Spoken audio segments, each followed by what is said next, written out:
우리에게 주시는 하나님의 말씀은 사무엘상 17장 41절부터 49절의 말씀입니다. 블레셋 사람이 방패든 사람을 앞세우고 다윗에게로 점점 가까이 나아가니라. 그 블레셋 사람이 둘러보다가 다윗을 보고 업신여기니 이는 그가 젊고 붉고 용모가 아름다움이라. 블레셋 사람이 다윗에게 이르되 내가 나를 개로 여기고 막대기를 가지고 내게 나왔느냐 하고 그의 신들의 이름으로 다윗을 저주하고, 그 블레셋 사람이 또 다윗에게 이르되 내게로 오라. 내가 내 살을 공중의 새들과 들짐승들에게 주리라 하는지라. 다윗이 블레셋 사람에게 이르되 너는 칼과 창과 단창으로 내게 나아오거니와 나는 만군의 여호와의 이름 곧 내가 모욕하는 이스라엘 군대 하나님의 이름으로 내게 나아가노라. 오늘 여호와께서 너를 내 손에 넘기시리니 내가 너를 쳐서 내 목을 베고 블레셋 군대의 시체를 오늘 공중의 새와 땅의 들짐승에게 주어 온 땅으로 이스라엘에게 하나님이 계신 줄 알게 하겠고, 또 여호와의 구원하심이 칼과 창에 있지 아니함을 이 무리에게 알게 하리라. 전쟁은 여호와께 속한 것인즉 그가 너희를 우리 손에 넘기시리라.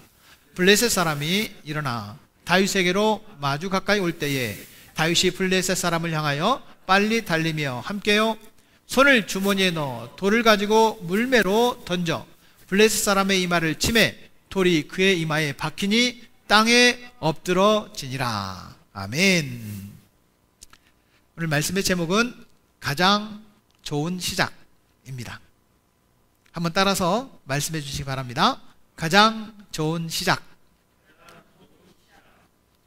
창세기는 태초에라고 시작을 합니다.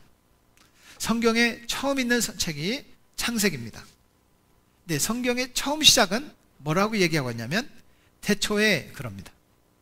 이걸 영어로 보면 in the beginning, 시작에 그런 말입니다. 출발부터 하나님은 뭘 하셨느냐? 성경은 그렇게 시작하고 있습니다. 하나님께서 태초에 하늘과 땅을 창조하셨다. 하늘의 계획과 땅의 계획이 있으시다는 뜻입니다. 요한복음 저자인 사도 요한도 요한복음을 시작하면서 태초에 말씀이 계시니라 이렇게 시작을 합니다. 태초에 처음 시작할 때 뭘 시작했느냐? 말씀을 시작했다는 거예요. 사람들은 뭔가를 시작할 때 큰 계획들을 세웁니다. 저도 여러분들이 지금 말씀을 듣는 이 설교를 이렇게 준비를 합니다. 설교 카드를 준비할 때 본문을 정해놓고 그 다음 하는 작업이 있습니다. 제목을 정하는 거예요. 제목을 정하는데 본문하고 좀 매칭이 되는 제목, 성도들이 좀 잘 기억할 수 있는 제목들을 정하려고 고민을 합니다. 그리고 기도합니다. 가장 좋은 시작, 이런 제목을 정해놓고 가장 좋은 시작, 좋은 시작? 뭐라고 할까? 고민을 하다가 이거다! 라고 정해졌을 때 그 제목을 내어놓고 이제 준비를 들어가는 겁니다. 사랑하는 여러분, 여러분들은 뭔가를 시작할 때 제일 먼저 뭘 하십니까? 어떻게 시작하는 것이 가장 좋은 시작이 될까요? 오늘 성경을 통해 그 방법들을 한번 찾아보기를 원합니다. 2021년 1월 우리는 스타트 어게인, 다시 시작해 봅시다 라는 그런 시리즈의 세 번째로 가장 좋은 시작은 뭐냐? 저는 오늘 그 말씀을 정해놓고 오랫동안 기도했습니다. 사실은 우리가 잘 아는 것처럼 이 말씀의 제목은 한 달 전에 정해집니다. 그리고 한 달 동안 그 말씀을 묵상하면서 설교가 나오는 겁니다. 우리 행정팀이 어제도 저에게 푸시를 합니다. 목사님, 목요일까지 설교를 끝내주십시오. 그래야 우리가 준비를 할 수 있습니다. 이런 다 자료들이 우리 행정팀에서 준비가 되어 나오는 거거든요. 그럼 저는 목요일까지 나와달라고 하면 그 이전에 마치고 목요일까지는 완성본이 나와야 됩니다. 그래야 여러분들에게 이 메시지가 이런 준비를 통해서 선포가 되는 거거든요. 뭔가를 시작할 때 그러면 저는 언제부터 시작하느냐면 한 달 전부터 시작합니다. 한 달 전부터. 그 한 달 전부터 시작한 것을 또 고민하고 또 고민하다가 목요일이 아니라 한 수요일쯤 거의 완성이 돼야 돼요. 그래야 목요일 날 넘길 수가 있습니다. 저는 시작도 좋고 끝도 좋았으면 좋겠습니다.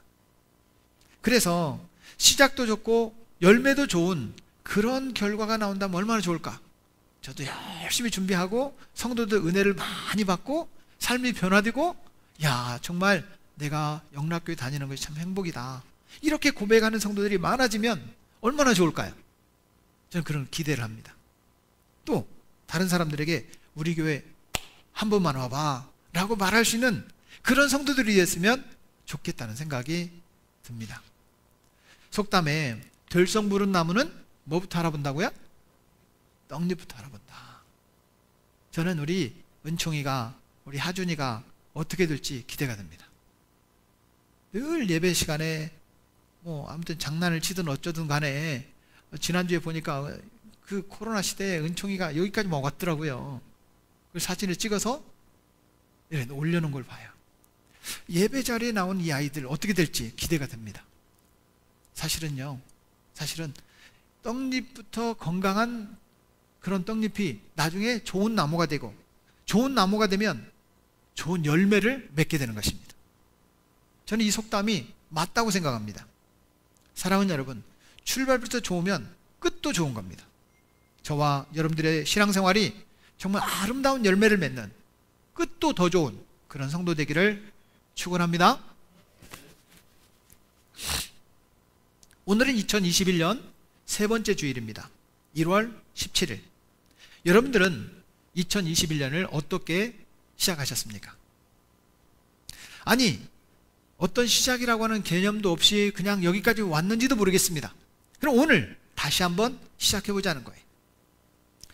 1월 한 달 동안 저는 가장 아름답게 이 시작을 시작할 수 있는 사람들은 어떤 사람일까? 신앙생활이든 사업이든 공부든 대학생활이든 또한 공무원 생활이든 뭔가 시작을 할 때 가장 아름답게 시작할 수 있는 방법이 뭘까?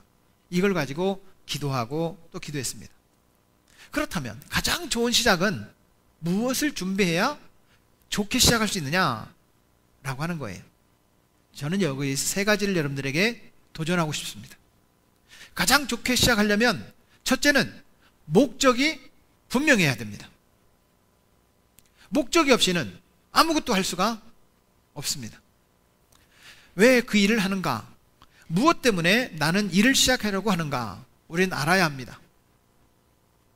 예수님께서도 이 땅에 오실 때 목적이 분명하셨습니다. 그냥 심심해서 놀러 오신 게 아닙니다. 소풍 오신 게 아니에요. 예수님이 이 땅에 오신 분명한 이유는 두 가지입니다. 영혼 구원과 섬김이에요. 영혼을 살리려고 오셨고 섬기러 오셨다. 주님은 우리에게 그렇게 말씀하십니다. 곤충학자 파브르라는 사람이 곤충을 연구를 했습니다. 그런데 곤충들이 가만히 관찰을 해보니까 날벌레들이 목적도 없이 무턱대고 날아다니는 애들은 무턱대고 날아다녀요. 그래서 이 녀석들이 어떻게 살아가는가를 쭉 보니까 목적을 가지고 뭔가 움직이는 친구들을 따라다니면서 그냥 놀더라는 거예요. 그리고 7일 동안 계속 돌아다니다가 죽더라는 거예요. 그 곤충들이 먹을 수 있는 음식을 밑에가 준비해 놨어요. 그런데 이 곤충들이 먹지도 않고, 먹을 게 분명히 밑에 있는데도 불구하고 먹지 않고 7일 동안 날아다니다가 굶어 죽더라는 거예요. 그래서 곤충학자 파브르는 이렇게 생각을 합니다. 목적이 분명한 그런 곤충들은 그 목적을 향해서 살아가는데, 나머지는 목적을 가지고 살아가는 사람들 주위에서 빙빙 돌다가 죽더라. 실제로 한 연구에 따르면 인간들도 목적이 분명한 사람은 13%밖에 되지 않는답니다.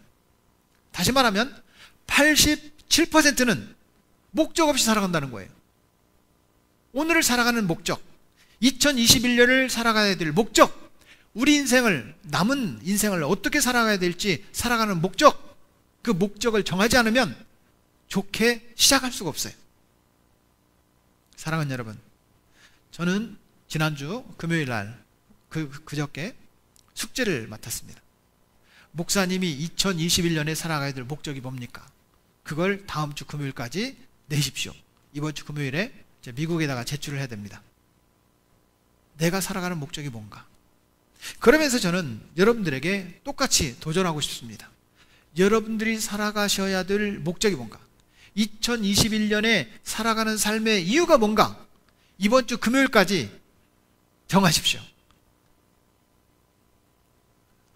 분위기가 갑자기 무거워지는데 하여튼 저한테 내라고 안 할 테니까 목적을 정하십시오. 정하셔야 됩니다. 목적이 분명하면 여러분 잘 시작할 수 있어요. 두 번째는 정확한 전략을 준비해야 합니다. 전략은 방향입니다. 목적을 정하고 목적지를 향해 가는데 엉뚱한 방향을 정하면 쓸데없는 고생을 많이 하게 됩니다. 쓸데없는 비용을 지불하게 됩니다. 방향을 분명히 정해야 한다는 거예요. 주님께서도 우리에게 분명한 전략을 가르쳐 주셨어요. 예수님 우리에게 가르쳐 주신 전략이 뭐냐? 두 가지입니다. 그것은 긍휼과 기도입니다.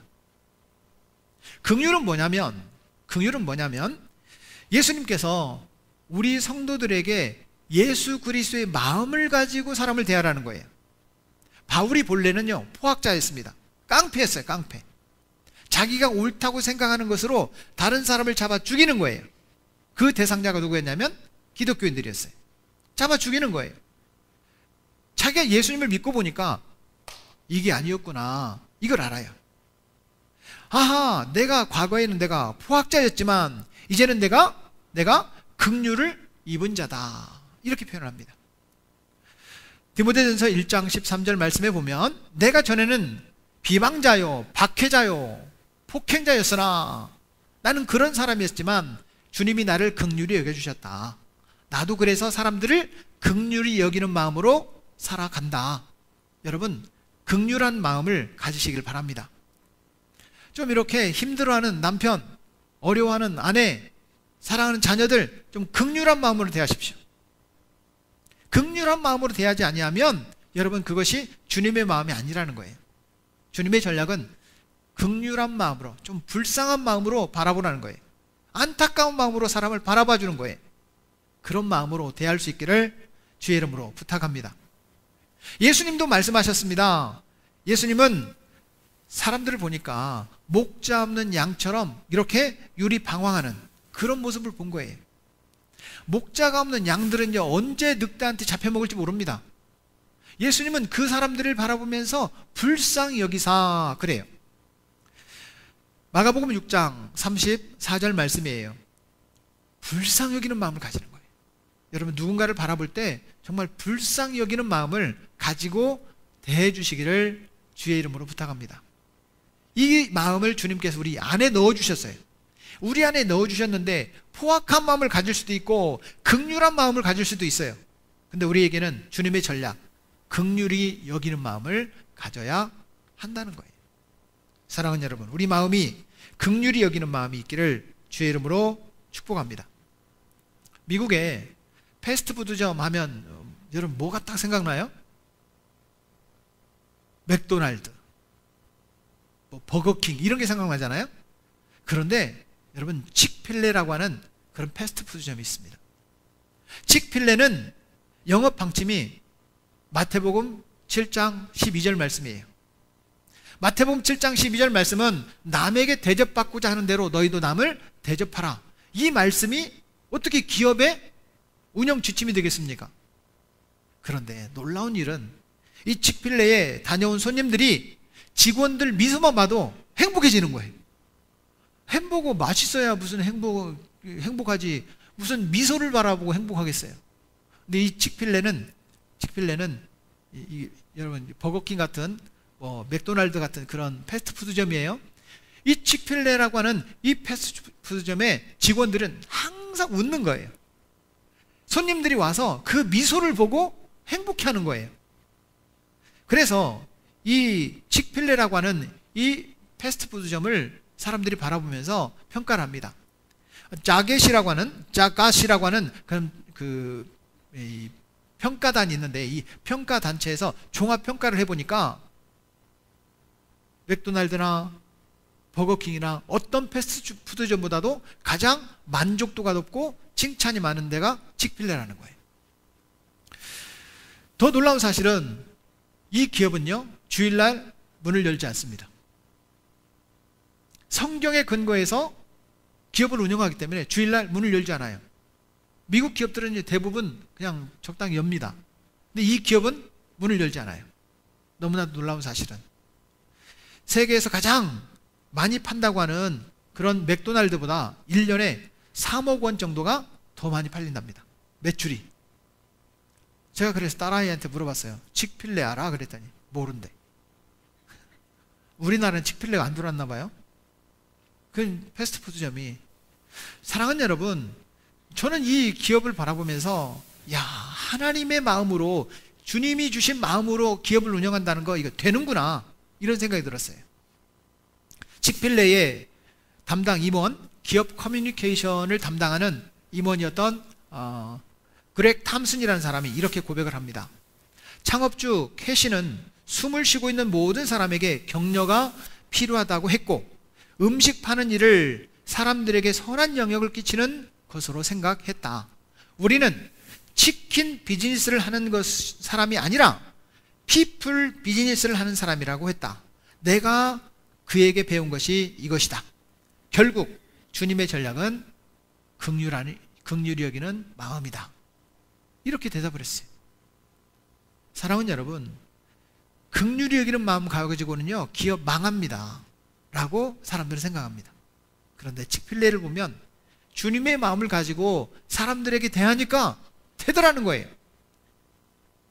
우리 사랑하는 성도 여러분, 여러분들의 기업이, 여러분들의 직장이 되더라! 이걸 경험하는 2011년 한 해가 되기를 축복합니다. 긍휼히 여기는 마음을 가지십시오. 두 번째는 주님의 전략은 기도입니다. 무슨 일을 시작하기 전에 무릎을 꿇는 것, 이것이 중요합니다.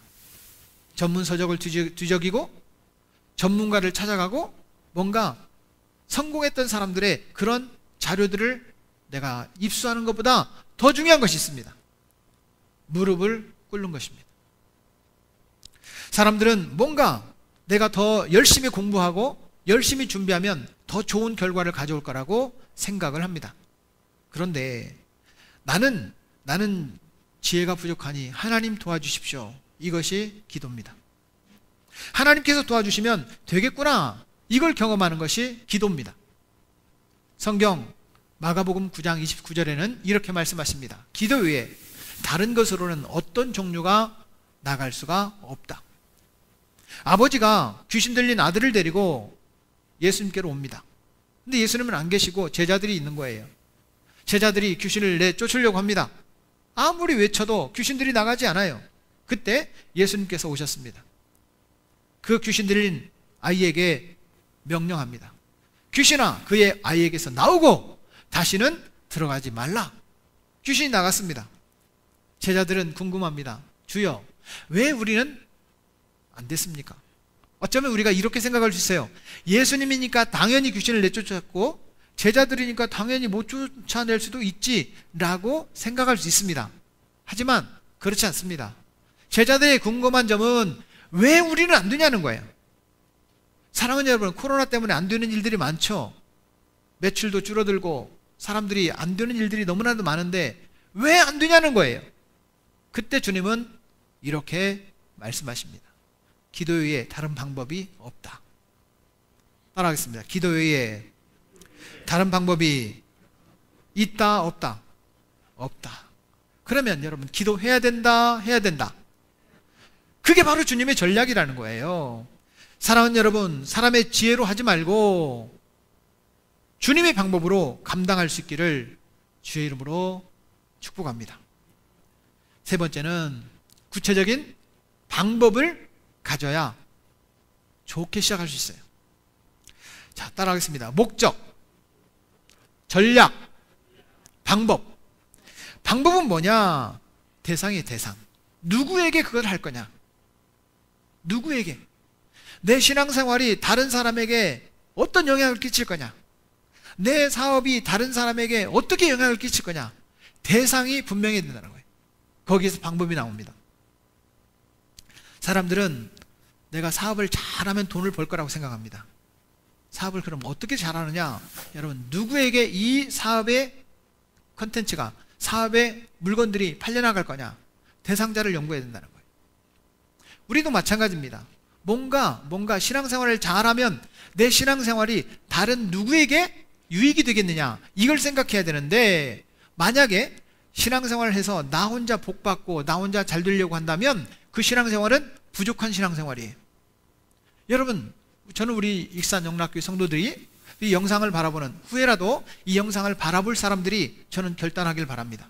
내 신앙생활이 누군가 다른 사람에게 유익을 끼칠 수 있기를 축복합니다. 여기서 방법이 나와요. 저는 말씀을 준비하다 보면 참 기다리지 않았는데도 찾아오시는 분이 계십니다.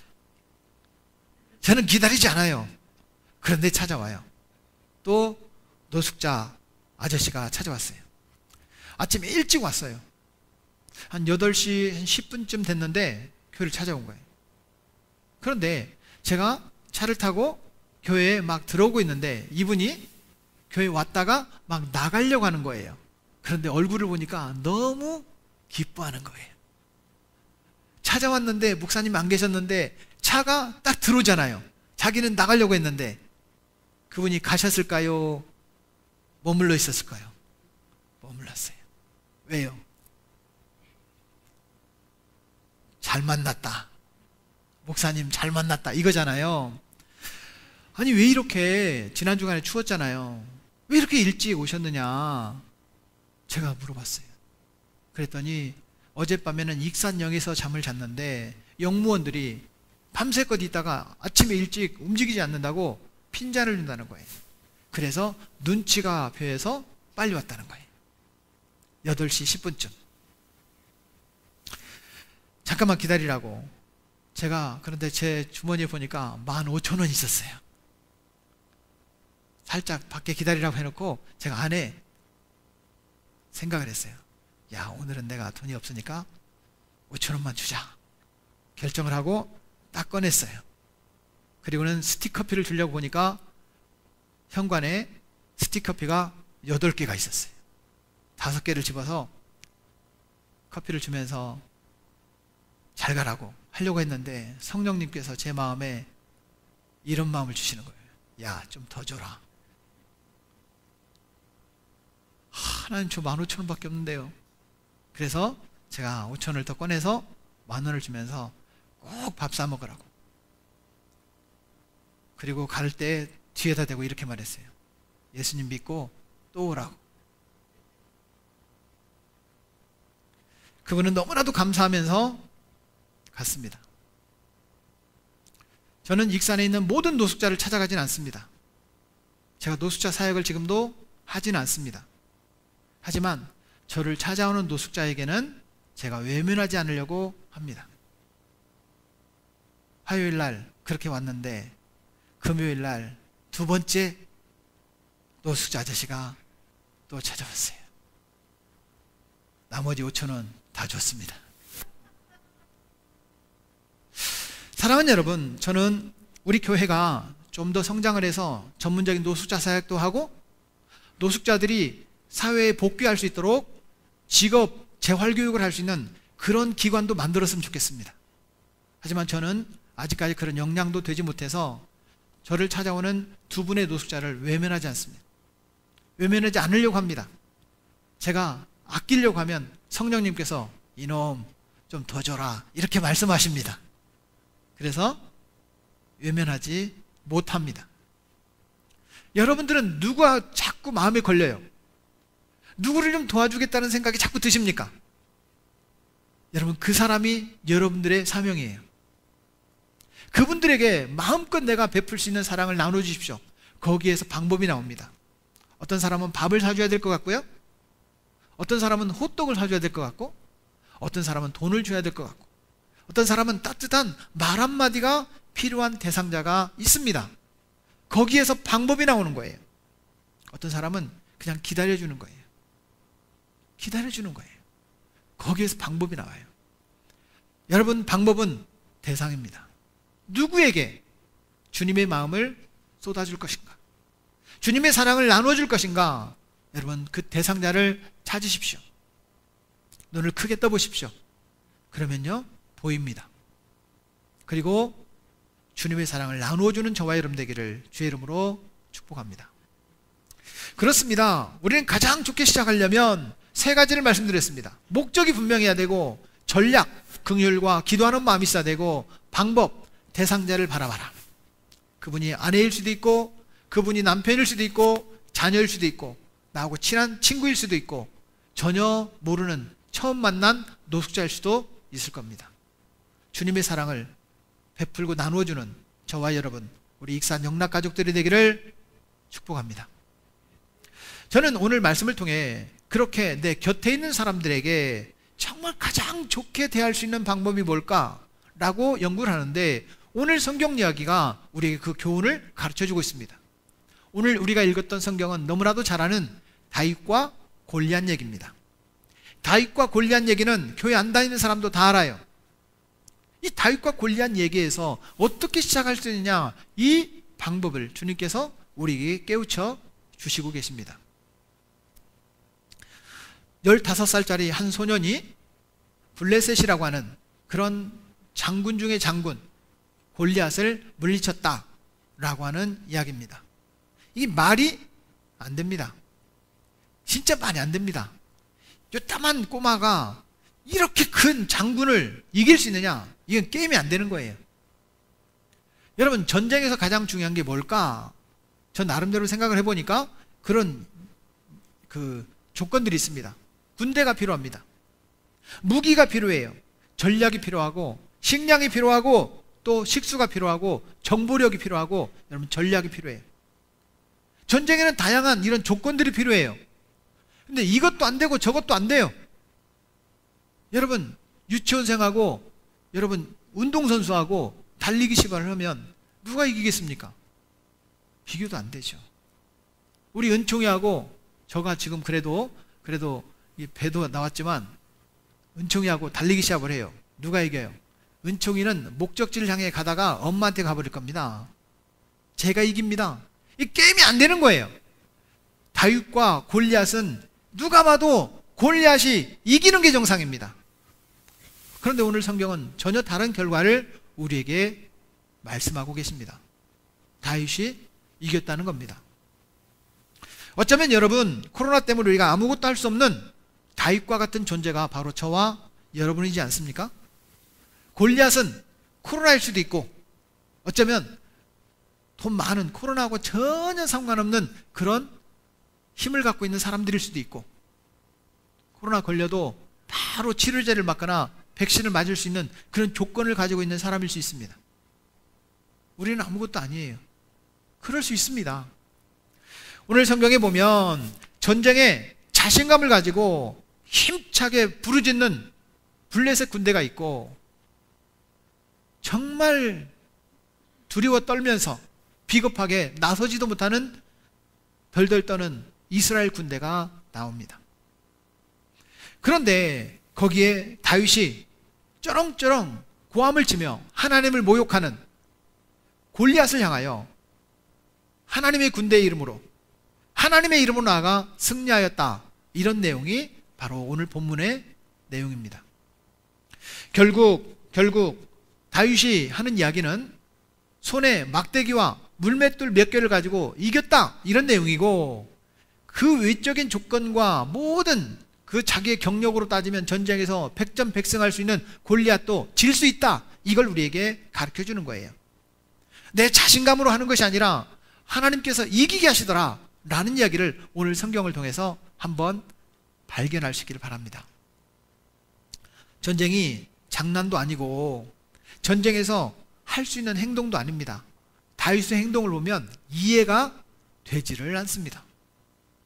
다윗의 행동을 보면 도저히 이거는 할 수 있는 그런 태도가 아니에요. 오늘 사무엘상 17장 45절 말씀을 보면 이렇게 기록하고 있습니다. 나는 만군의 여호와의 이름, 곧 내가 모욕하는 이스라엘 군대의 하나님의 이름으로 내게 나아간다. 이번 전쟁은 뭘 가지고 나가야 돼요? 무기를 가지고 나가야 됩니다. 그런데 이 꼬마 15살 먹은 꼬마 다윗은 하나님의 이름으로 나가는 거예요. 하나님의 이름으로. 평소에 자기가 준비했던 거 가지고, 놀던 거 가지고, 자기가 장난치면서 연습했던 그 몰맷돌 가지고, 그걸 가지고 나가는 거예요. 그런데 이겼다, 이기게 하시더라 하는 이야기를 오늘 본문을 통해서 우리는 발견했습니다. 다윗에게 전쟁은 하나님의 이름 외에 없었습니다. 전쟁은 하나님께서 이기게 하실 것이라는 사실을 믿었습니다. 결국 일반적인 사실로 보면 이게 말이 안 되는데 다윗의 입장에서 보면 말이 되더라는 거예요. 여러분, 기도하면 코로나가 물러갑니까? 말이 안 됩니다. 그런데 기도하는 사람에게는 되더라는 거예요. 기도하고 아무렇게나 방역 지침도 지키지 말고 아무렇게나 살자, 그런 얘기가 아닙니다. 말이 안 되는데 하나님 입장에서 보면 말이 되더라. 성도들의 입장에서 보면 말이 되더라.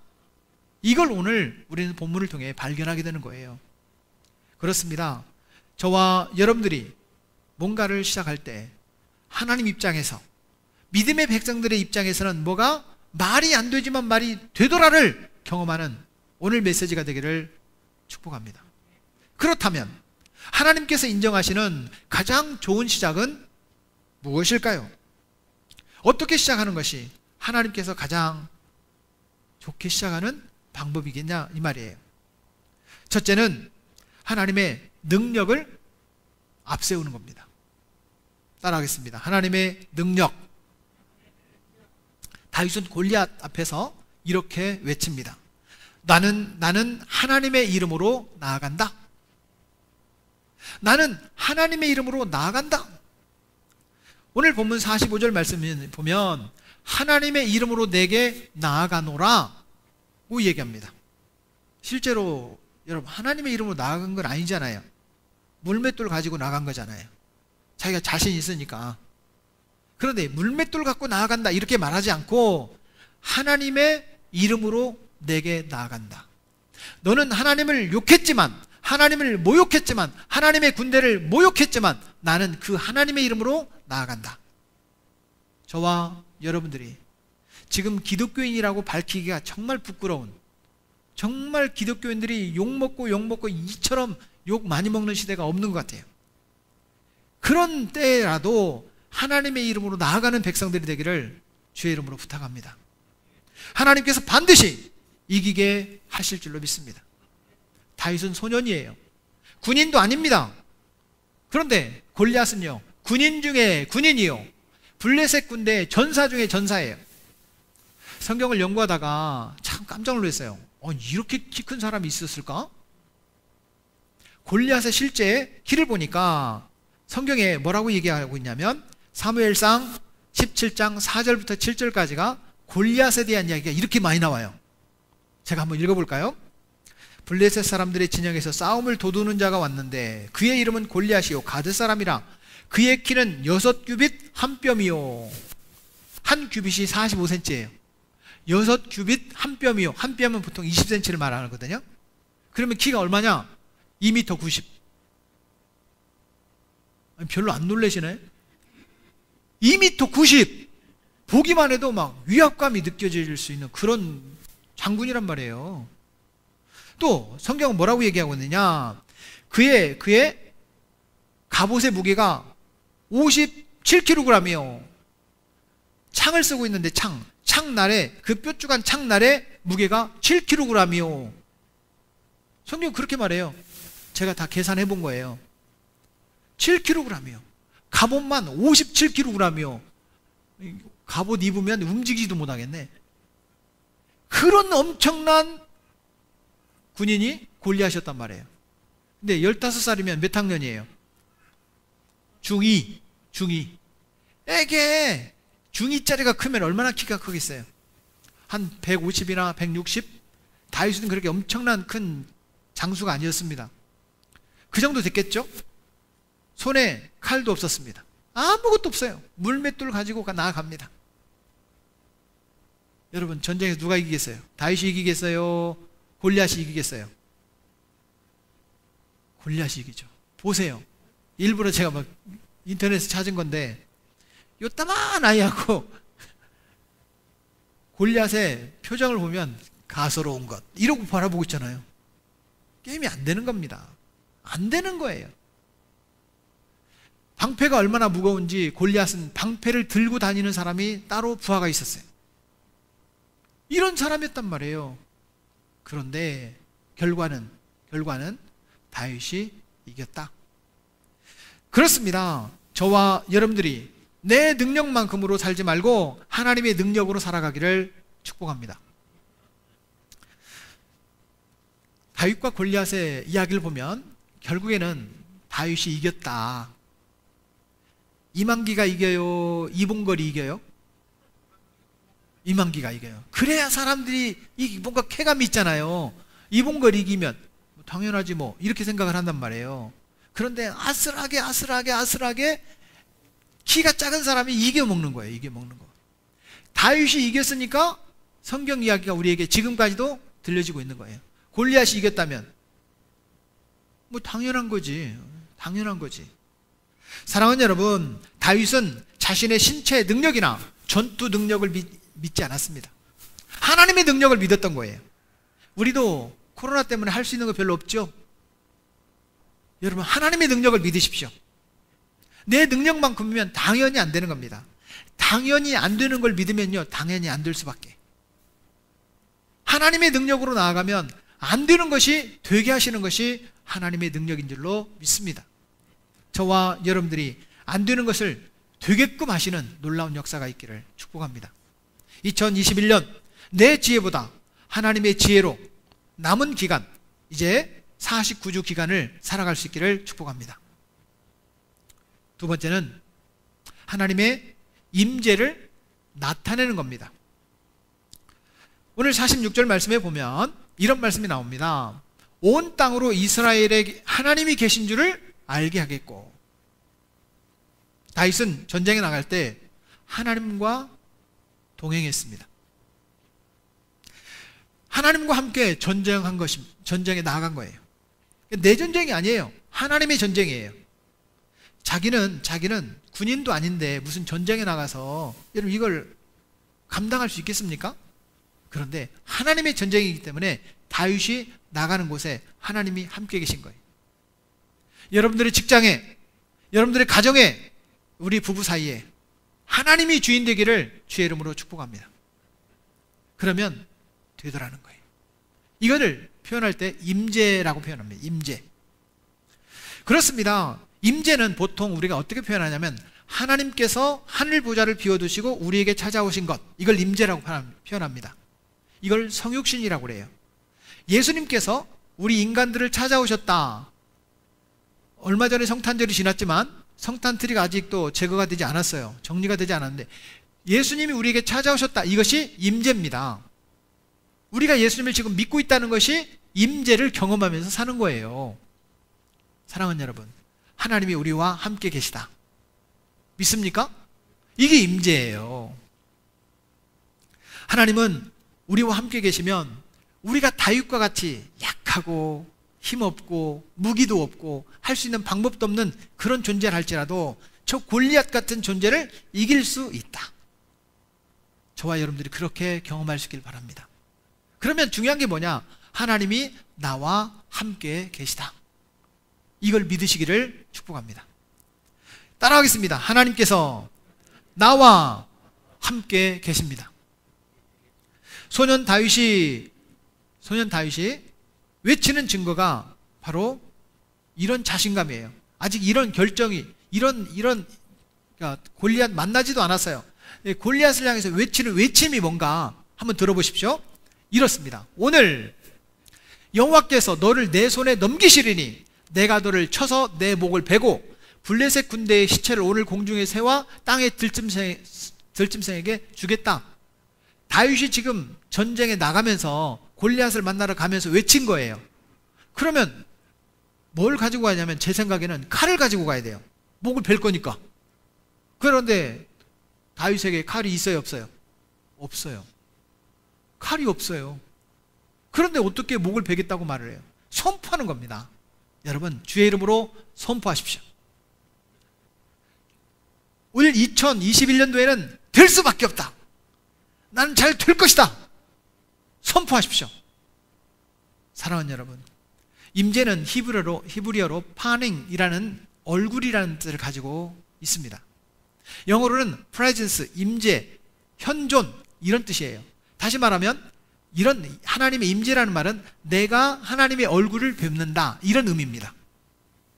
지금 저는 목사로서 또 설교자로서 우리 익산영락교 담임 목사로서 여러분 앞에 있습니다. 얼굴을 볼 수 있습니다. 이게 임재예요. 근데 하나님은요, 못 보잖아요. 하나님의 얼굴을 배웁는다, 이것이 임재라는 뜻이에요.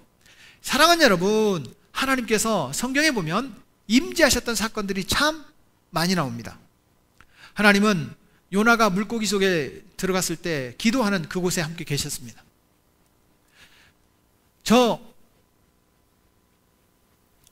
하나님께서 부르시는 호렙산의 가시떨기나무 앞에서, 또한 모세가 섰던 시내산의 정상에서 하나님을 만났습니다. 바알과 아세라의 우상을 섬기는 그런 제사장 850명과 기도 대결을 하고 있는 그 갈멜산 산상에서 엘리야와 함께 계셨습니다. 하늘 보좌를 비워두시고 저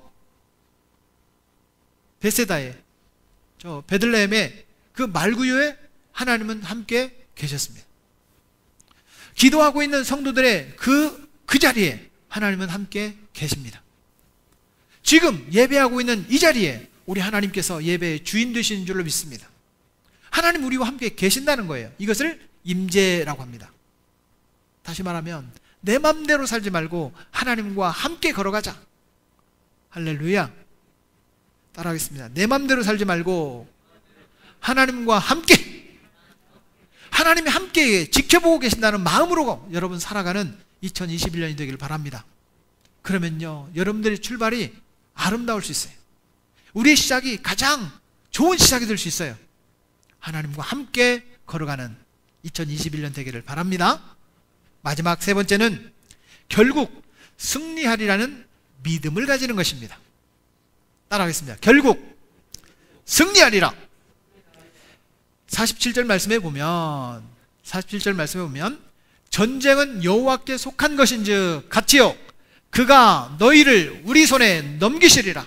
할렐루야. 하나님께서 그 대적들을 우리에게 넘기신다. 맞습니다. 하나님은 이기게 하십니다. 다윗은 전쟁을 본 게 아닙니다. 다윗은 저 골리앗을 본 게 아닙니다. 다윗은 하나님의 능력을 바라보았습니다. 그래서 그 능력이 다윗에게 임한 거예요. 다윗이 던진 물맷돌이 아닙니다. 하나님의 이름으로 나아간 거예요. 저는 이런 생각을 해봐요. 코로나 생각하면 두렵죠. 정말 우리가 몇 명 예배드리지 않고 있지만 코로나가 혹시라도 제발 좀 서울 좀 가지 마세요. 하영 간사님, 서울 가지 마세요. 부산도 가지 마세요. 대구도 가지 마세요. 광주도 가지 마세요. 코로나 많이 걸린 곳에 가지 마세요, 제발. 그냥 집에만 있다가 교회 오고 그렇게 좀 하세요 라고 말하고 싶은데 우리 그럴 수 있나요? 아니, 수민 간사님이 지난주에 누구를 만났는지 어떻게 알아요? 그렇잖아요. 저는 그렇습니다. 교회, 집, 교회, 집. 안 만납니다. 근데 사람들이 찾아와요.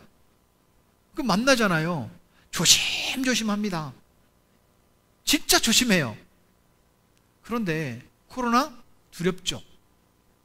그런데 코로나를 극복할 수 있다는 믿음은 있습니다. 여러분, 코로나 이길 수 있습니다. 믿음을 가지십시오. 나는 이길 방법이 없어요. 이길 방법이 없어요. 뭐밖에 없느냐? 믿음밖에 없어요. 저는 이런 생각이 들어요. 하나님께서 코로나를 해결해 주신다. 믿습니다. 분명히 올 5월 달이 될지 7월 달이 될지 아니면 백신을 막 맞으면서 해결될지, 지금 치료제가 우리나라에서 나왔잖아요. 치료제가 해결할지 아니면 진짜 2021년 연말까지 갈지 아무도 모릅니다.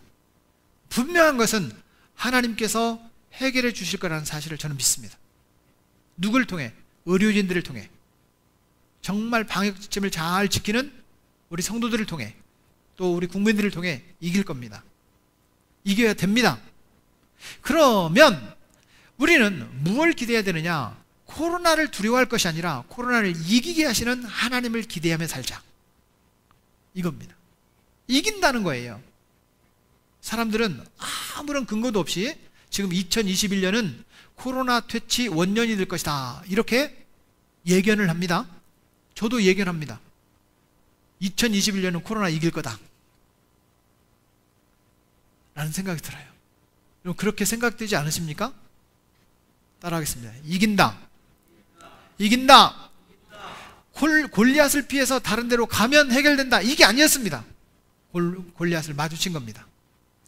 여러분, 전 세계에 코로나가 없는 나라가 5나라가 있습니다. 코로나 피해서 그런 나라로 이민 가자, 이런 얘기가 아니에요. 제가 찾아보니까 사모아, 팔라우, 나우루, 미크로네시아, 투르메니스탄, 그 5나라는 코로나가 한 명도 없습니다. 우리나라에도 코로나가 없는 데가 있어요. 울릉도. 울릉도가 코로나 한 명도 없어요. 근데 한 명이 생겼어요. 제주도에 사는 사람이 울릉도에 여행을 갔어요. 근데 거기서 발견돼서 울릉도 코로나, 이렇게 한 명이 나왔어요. 근데 그 사람이 제주도로 돌아갔어요. 울릉도에 코로나 없어요. 우리 코로나 끝날 때까지 울릉도에 가서 살까요? 이런 얘기가 아닙니다, 여러분. 분명히 코로나는 물러갈 것입니다. 인간의 모든 노력에도 불구하고 우리는 다윗처럼 선포하자는 거예요. 뭘 선포할 거냐? 만군의 여호와 하나님의 이름으로 나간다. 온 땅이 하나님의 계심을 알게 될 것이다. 여러분, 우리는 그렇게 기도해야 됩니다. 요즘에 날씨가 좀 추워서 기도하는 분들이 약간 뜸하더라고. 여러분, 다시 기도합시다. 코로나 퇴치를 위해서 수고하고 있는 의료진들을 위해서, 공무원들을 위해서 우리 다시 기도합시다. 기도 시작해야 됩니다. 아멘. 기도 용사 여러분, 우리 권사님들 기도 다시 시작합시다. 여러분, 하나님이 계심을 알게 하려면 우리가 하나님이 계심을 보여줘야 될 거 아니에요. 바로 그거예요. 말씀의 결론을 맺으려고 합니다. 지금 변종 코로나 바이러스가 영국에서, 남아공에서, 미국 현지에도 변종 코로나 바이러스가 한 2가지 정도가 생겼다는 이야기가 있습니다. 그런데 이것은 지금까지의 코로나보다 번식력이, 전염력이 한 70% 이상 높다는 거예요. 두렵습니다. 지금까지 코로나는 아무것도 아니고 더 확진될 수 있는 그런 가능성이 있다는 거예요. 두렵죠. 사랑하는 여러분, 그렇다 할지라도 두려워하고 걱정만 할 것이 아니라 우리는 선포해야 됩니다. 하나님이 계심을 알게 할지어다. 나는 하나님의 이름으로 나아간다. 저와 여러분들이 담대한 믿음으로 나아갈 수 있기를 바랍니다. 골리앗, 다윗이 이겼습니다. 골리앗, 두렵지만 다윗이 이겼습니다. 어쩌면 저와 여러분들은 다윗입니다. 그럼 다윗처럼 살아야 됩니다. 다윗처럼 선포해야 됩니다. 다윗의 형들이 다윗에게 이렇게 말해요. 야, 막내, 너 전쟁터 놀러 왔냐? 말하는 거예요. 오늘 성경은 이렇게 말합니다. 사무엘상 17장 28절이에요. 형들이 하는 말이 다윗에게, 내가 전쟁을 구경하러 왔도다, 이렇게 말해요. 여러분, 실제로 여러분 이 사건을 여러분 아시지만 다윗은 전쟁터에 왜 갔습니까? 아버지 심부름하러 갔습니다. 형들에게 먹을 것 좀 갖다 주고, 천부장에게 치즈 좀 갖다 주고, 그리고 형들이 지금 살아있다는 증거를 가지고 아버지한테 돌아와라. 아버지 심부름 간 거예요. 본래 막둥이들이 심부름을 잘합니다. 제가 막둥이. 그런데 다윗은 심부름하러 갔는데 그 전쟁터에 심부름을 하러 갔다가 어떻게 됐다? 골리앗을 이겼다 이거잖아요. 그렇습니다. 형들은 구경하러 왔느냐고 핀잔을 주지만 다윗의 마음속에는 이런 마음이 있었습니다. 하나님을 모욕하는 저 군대는 내가 용서할 수가 없다. 하나님께서 반드시 승리하게 하신다. 따라하겠습니다. 반드시 하나님께서 승리하게 하십니다. 결과입니다. 사무엘상 17장 49절. 돌이 그 이마에 박히니 땅에 엎드러지니라. 물맷돌을 돌려서 탁 던졌습니다. 이 돌멩이가 조그만 거일 거 아니에요. 골리앗의 이마에 딱 맞았어요. 그럼 튕겨나갔을까요? 박혔을까요? 글쎄, 이게 어떻게 이렇게 박혔을까? 쇠못도 아니고, 아마 제 생각에는 이마에 딱 맞고 튕겨나갔던 것 같아요. 근데 이게 여러분 예상치 못한 돌멩이가 딱 맞으면 이게 흔들하잖아요. 그쵸? 여러분, 그때 이 돌을 맞고 골리앗이 죽었을까요? 기절했을까요?